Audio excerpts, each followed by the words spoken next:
Okay, let's dive into this. Welcome to our latest explainer. Today we're taking some seriously complex rules and regulations and turning them into your strategic blueprint for success. We are targeting the Florida Real Estate Sales Associate exam. You probably know it as FREC I. If you're gearing up for this test, you already know the deal. It's dense, it's kind of tricky, and it's the main thing standing between you and your real estate career. But hey, don't sweat it. We're going to break down exactly how this exam is built, and we'll walk through some of the biggest landmines waiting to trip you up on test day. Right off the bat, let's look at what's at stake. This right here is an actual score report from Pearson VU. And man, it shows exactly what we want to avoid. Just look at that heartbreaking score of 68. Ouch! You can see how this person really struggled across areas like property rights, planning, and zoning. Failing is a very real possibility if you don't respect how this exam is structured. But honestly, that's exactly why we're here today. We're going to make sure your score report says pass. Okay, take a deep breath. 75. According to the Florida Administrative Code, 75 points is the absolute magic number. That's your sole target. You do not need a perfect 100 to become a licensed pro. You just need to clear 75. Knowing that immediately takes the pressure off, right? It means we can actually focus our study efforts strategically instead of just panicking. So, the crucial point is how this 100-point exam is actually put together.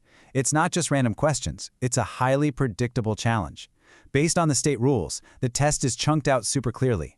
Exactly 45 points are dedicated strictly to real estate law. Another 45 points go right into principles and practices, and then the last 10 points are reserved for real estate math, which is your property taxes, finance, commissions, that sort of thing. Like I said, it's a precise formula. If you can conquer the law and the principles, you are well on your way to that 75. Section 1. The Landmines, Escrow Law, and Disciplinary Rules. Now, within the law section, it's those highly specific zero-tolerance concepts that trip up most test takers. So let's talk about the escrow clock. When a buyer hands over an earnest money deposit, a very strict legal timer starts ticking. Tick-tock.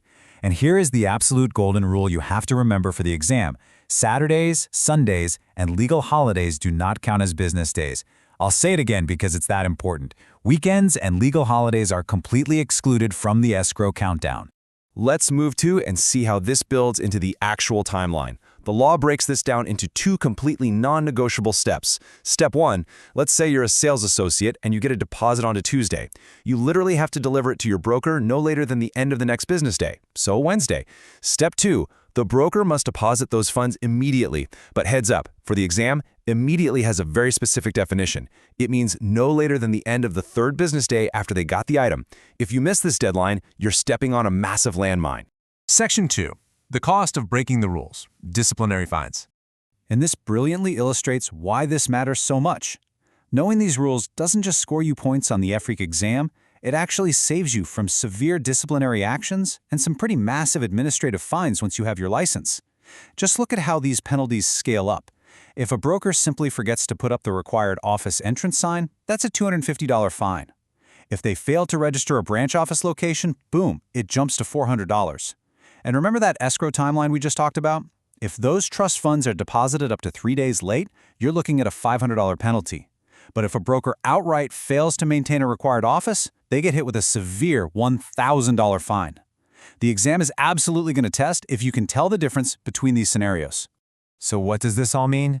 We've laid out the blueprint, and we've deactivated a few of the biggest landmines for you. You know exactly what the test demands, from those 45 points in law to the strict business day countdowns for escrow. The question is, are you ready to take this blueprint, dive into your study materials, clear that 75-point threshold, and protect your future license?